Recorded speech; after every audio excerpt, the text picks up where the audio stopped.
Hello builders, and welcome back to the World Zoo project. It's been a while since I've had a speed build up on the channel, but here we go. We're starting off with the African section. It is finally complete after months of work, and I can start uploading these videos. But since I have such a big backlog of videos to go through, I decided to start off with not just one, no two, but 3 habitats in today's video. We will be featuring the Porcupine habitat, a dual habitat between the Aardvark and the Meerkats, and then those sweet little Dik-diks. But if you like any of these builds, why don't you check me over on Twitch, where I am building this zoo live over there, as well as playing some other games occasionally. But enough of that, let's get on with the building today. So to start off, I ended up creating a lowered section in between the 3 habitats and start building the framework for a central viewing area where guests can come in and see the animals sleeping. Imagine that, just walking in and you get 3 habitats all in one little room to look at. What could be more adorable than having all these cute little animals sleeping together? Well, maybe not together.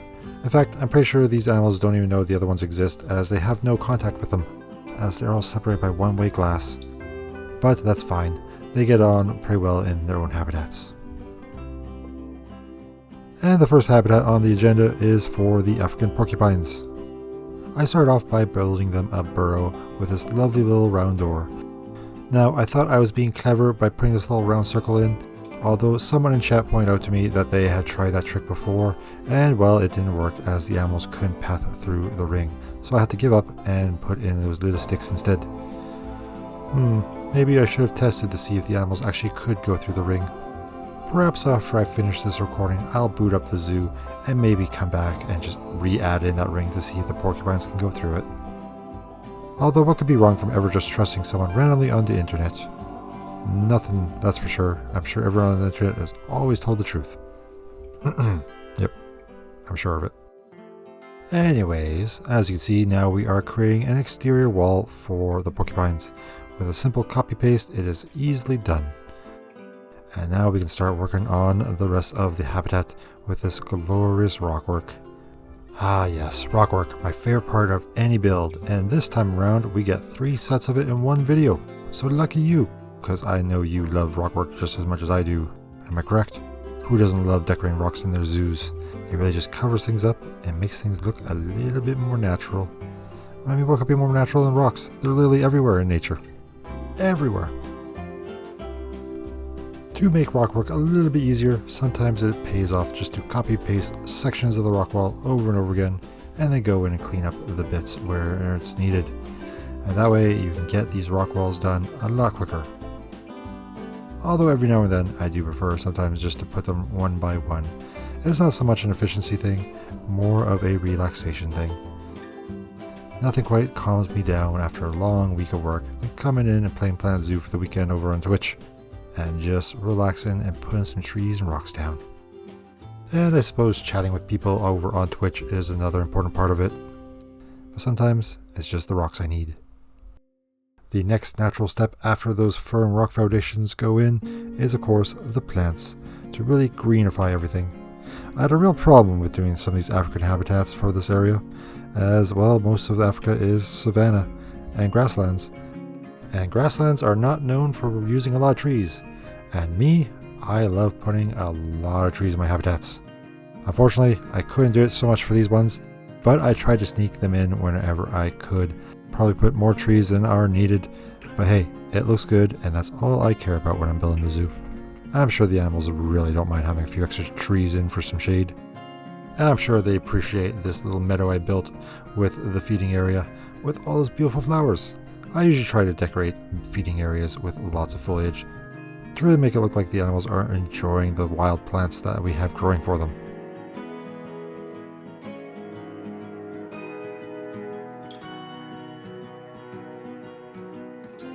One of the enrichment items for the porcupines are these fountains for them to clean their little quills on, I assume, so I had to give them the proper little station to use.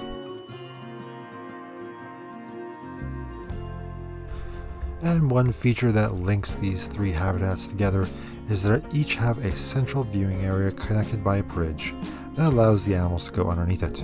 So we will build this quick little bridge, and this will serve as a template for the other habitats where I can just copy and paste this setup over there for these other animals. I've said it before and I'll say it again. I do love copy paste. It serves two functions. One, for pure laziness and for time, but also to keep everything in this area a little bit more uniformed and with a bit of a theme to it. And shout out to Origin TT, one of my subscribers and fellow streamer, who comes up with many of the names for these habitats. In this case, Porcupine Patio.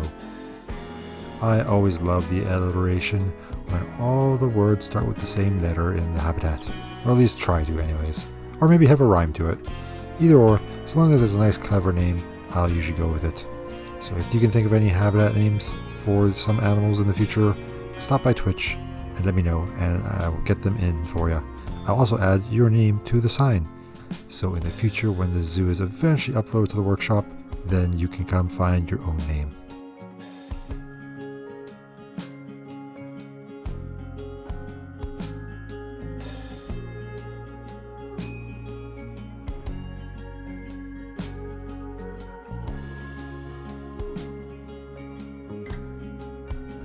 And with the porcupines complete, let's now move on to working onto the aardvark and the meerkat habitat. Like our porcupine buddies, we are going to be creating an underground den for the animals to use, although this one will be a little less uniform. I feel like I made the porcupines a little too square, so I want to challenge myself to make this into a little bit more of a natural cave for them. Let me know if you think I succeeded at all, or if I should go back to the drawing board.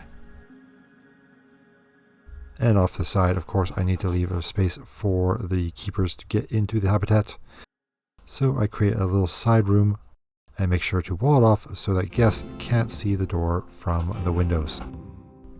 After all, I do try to hide some of the more facility stuff from the guests, as I feel like it takes away from the more natural side of the habitats that I try to build. And speaking of that natural side, we're going to sit back a little bit and enjoy some rock work like we did with the porcupines, and get that foundation built for this habitat before we move on to all that beautiful greenery.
And with that fencing going in, we can now start with the rest of the habitat, putting in all those beautiful trees. Again, I try not to put too many scattering them more towards the exterior of the habitats, but I just can't help it. I do need to fit in a couple extra here and there just to get that itch out of my system. Like I said before, I just like putting trees down. Especially the baobab trees, if I'm saying that correct. Those big chunky ones with the little leaves on top. Absolutely love them, and I get my fill of using those ones around this area of the zoo. They're certainly the cherry blossoms of Africa, in that when I was building the Asian section, I put cherry blossoms everywhere. And those baobab trees, oh boy. I'm only starting to get the hint of how much I love them at this point of the build. Soon enough, I'll be putting them everywhere. And then I decided to come in with some of these more pebbly rocks to decorate the exterior of the habitat. Sometimes I like to do this. It adds a little bit more texture with the rocks, as not all rocks are perfectly flat like these Planet Zoo ones. So I like to come in with a few extra details now and then, just to really help out with that habitat feng shui. And another building tip for your habitats is, if you got rock walls or just rocks in general, make sure to decorate them with plants, especially around the bases and the tops, as it really helps to cover up any flaws in your rock work and helps blend everything together properly. Plus, if you double up on the rocks and plants in the same space, it helps open up the habitats a little bit more for the animals, especially if you're going to be using them as a grassland habitat like I am right now.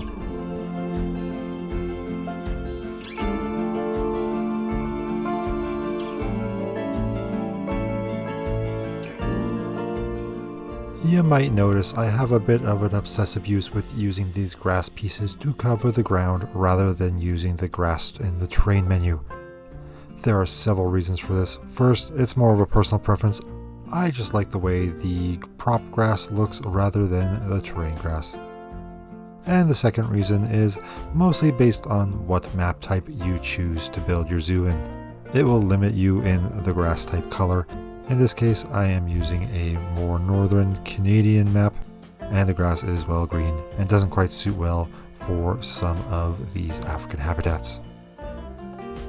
But just like that, another habitat in our trio of habitats is complete, and we just finish it off with the proper name, calling it Meerkat Meadow. And because we have these giant statues of meerkats, I decided to add one real quickly in the center, holding up the umbrella in the middle.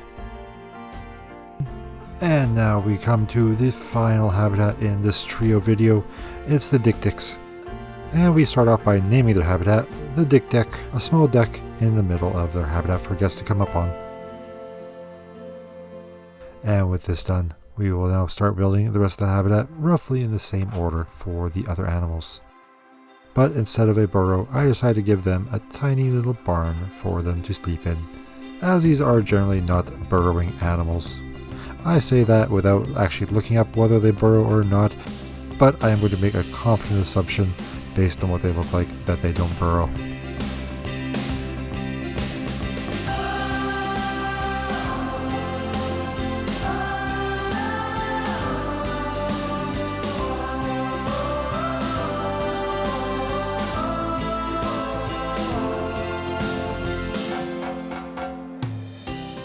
And like always, I like doing a little copy pasting with my rock walls. Although in the middle of doing this one, I decided to add in a waterfall, so I deleted the big chunk of the middle and just throw in a quick double stack of waterfalls. After all, never underestimate the power of a waterfall in a habitat. It gives a sense that the drinking water for the animals is fresh and always flowing, and also gives good ambiance for guests to relax in. After all, who doesn't like the sound of water flowing in from a waterfall? That is, if you haven't been to the bathroom for a while and you really need to go, that might be the last thing you want to hear.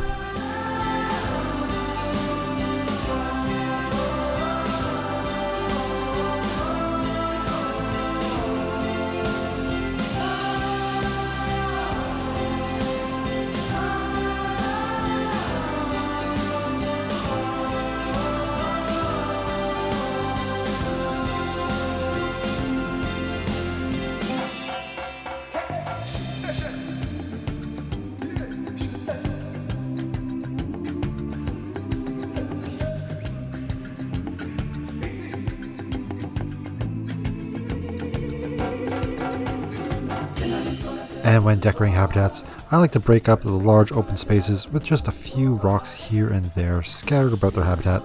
And then I will come in afterwards and use those rocks as anchor points for trees, especially the trees that have large root systems, as those roots always look so good, sunken and twisted around those rocks.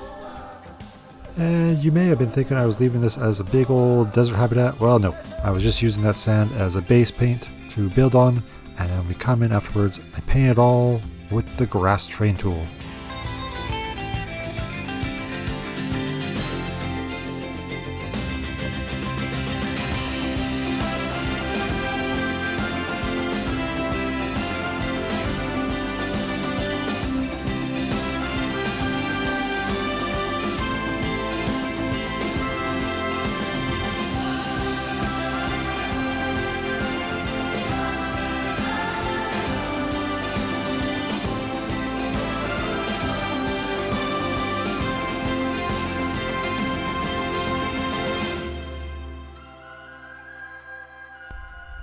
Just like that, another habitat is coming to life with those beautiful bushes and grasses everywhere.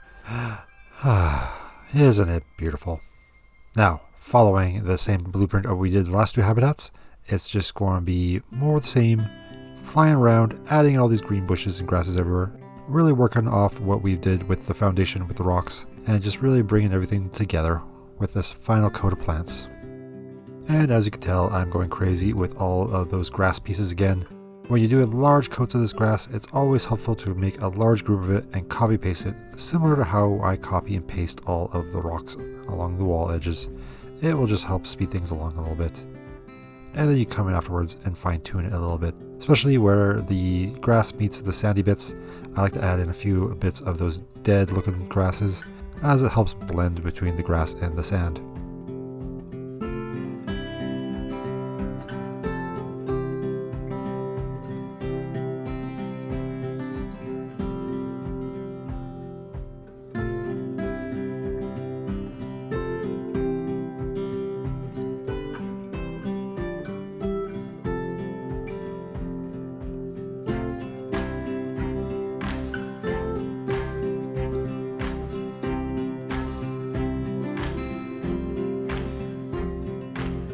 And now we come back to what we started at the beginning and create the central viewing area for the guests.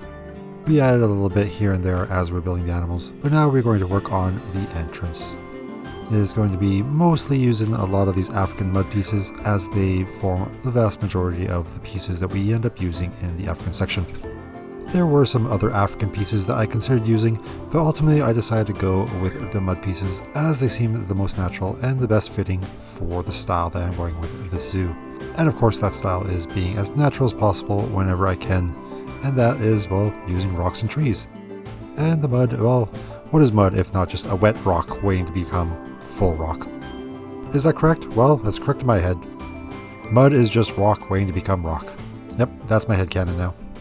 And with the interior complete, we can now work on the top of the mountain. Instead of covering the whole thing with rocks, as you think I would probably do, I'm going to just raise up the terrain and just put some rocks around the edges. After that, we'll decorate it with some trees, and that way we can just hide the top of the mountain behind all that foliage. As the zoo is built from the guest perspective, and if the guest can't see it, well, there's no point in putting anything there now, is there?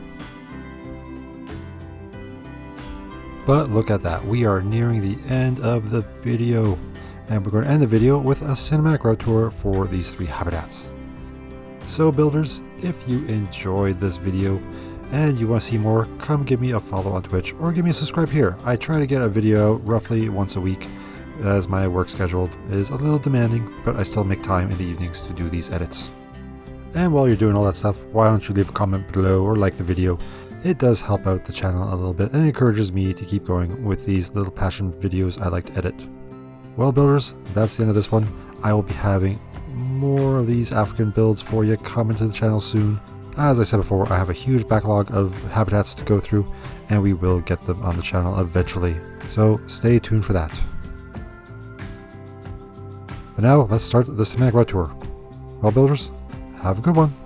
Goodbye.